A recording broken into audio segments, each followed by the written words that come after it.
اس حفظ کی خاطر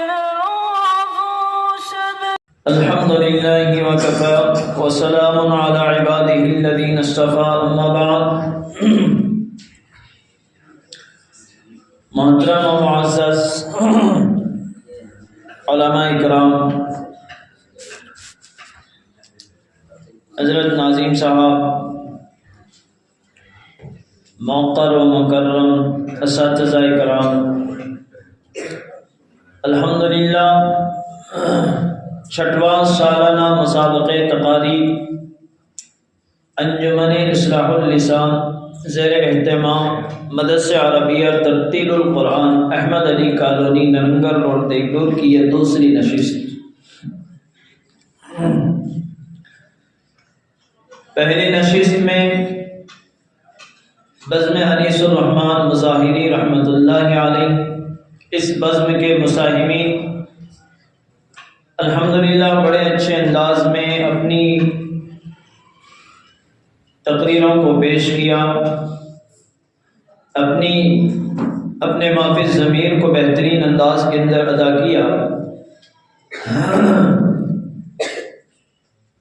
اب یہ سالانہ مسابقے کی دوسری نشست شروع ہونے جا رہی ہے. اس بزم عاقل حسامی میں 13 طلباء ہیں جن کو اپنے مافی ضمیر کو ادا کرنا ہے، اپنی تقریروں کو پیش کرنا ہے. تو اس لیے تمام طلباء سے ایک مرتبہ گزارش ہے کہ باہمت ہو کر اپنی تقریروں کو پیش کریں، ہمت نہ ہارے اور گھبرائے نہیں، بلکہ جس انداز میں ہم نے محنت کی ہے اسی انداز میں اپنی تقریروں کو پیش کریں. پھر ایک بار وہی الفاظ میں آپ حضرات کے سامنے دہراؤں، حکم صاحبان کو پس و پیش کے اندر ڈال دیں کہ کس کو کیا نمبر دے، کس کو کیا نمبر دے. تو اس لیے آئیے اب ہمارے دوسرے بزم کی دوسری نشست میں بزم عاقل حسامی کے مساہمین کی تقریروں کا آغاز ہونے جا رہا ہے. اس لیے میں بزم عاقل حسامی کے سب سے پہلے مساہم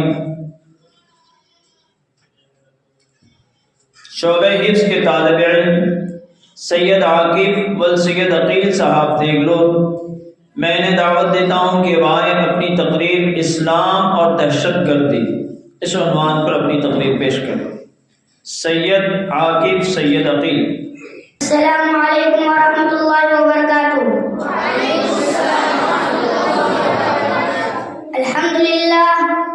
الحمدللہ وکفى وسلام علی عباده الذین اصطفى اما بعد فاعوذ باللہ من الشیطان الرجیم بسم اللہ الرحمن الرحیم لا اکراہ فی الدین صدق اللہ العظیم. صدر محترم، معزز اساتذہ اکرام، حکم صاحبان اور میرے عزیز ساتھیوں، آج کل پوری دنیا میں ایک شور برپا ہے، پرنٹ میڈیا سے لے کر الیکٹرانک میڈیا تک اس بات کو اچھالنے میں مصروف ہے کہ اسلام دہشت گردی کا مذہب ہے، اسلام آتنکوادی پھیلاتا ہے، اسلام ایک خونی مذہب ہے جس میں انسانوں پر رحم کا جذبہ موجود نہیں ہوتا. مسلمان نسلی اور پیدائشی دہشت گرد ہوتے ہیں. اس شور و ہنگامے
اسلام تو نفرت مٹانے کا نام ہے، اسلام تو ناانصافی کا مخالف ہے، اسلام تو ظلم کے خلاف اعلان جنگ ہے۔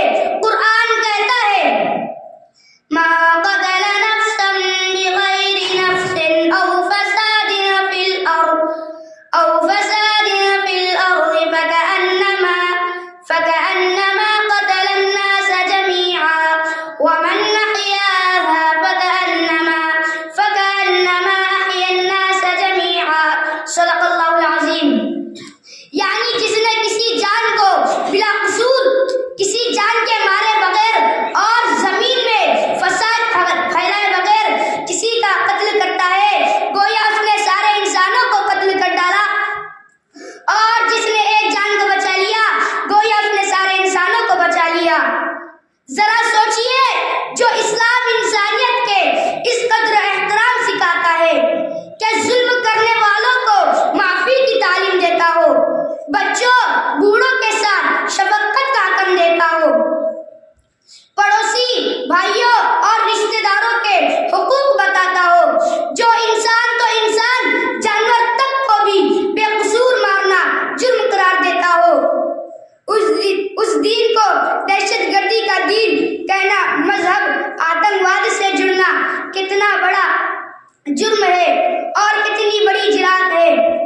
دنیا والے بتائیے، مکہ کی گلیوں میں پتھر کسی کو مارا گیا، تپتے ریت پر کسی کو لٹایا گیا، اپنے وطن میں رہتے ہوئے کسی کو ستایا گیا، گلیوں سے گزرتے ہوئے کوڑا کرکٹ کسی پر ڈالا گیا، کیا وہ راستے سے گزرتے ہوئے کانٹے کسی کے لیے بچھائے گئے؟ کیا وہ دہشت گرد تھے؟ کیا انہوں نے ہی بم دھماکہ کیا تھا؟ کیا انہوں نے ہی ظلم کیا تھا؟ تاریخ جاننے والے بتائیے، جب مکہ فتح ہوا تھا تو رسول اللہ صلی اللہ علیہ وسلم نے کتنے کافروں کا قتل کیا تھا، کتنوں کو مارا تھا؟ کوئی یہ ثابت کر سکتا ہے؟ نہیں، ہرگز نہیں۔ مسلمان آج بھی جتنا امن پسند ہے اتنا کوئی نہیں ہے۔ اس ملک میں مسلمانوں کی حکومت 1000 سال رہی ہے، مگر کوئی یہ ثابت نہیں کر سکتا کہ مسلمانوں نے بے قصور غیر مسلم کو مارا ہو۔ لہذا اسلام کے بارے میں ہماری یہ غلط فہمیاں دور ہونی چاہیے۔ میں پر اپنی بات ختم کرنا چاہتا ہوں۔ وآخر دعوانا الحمدللہ رب العالمین۔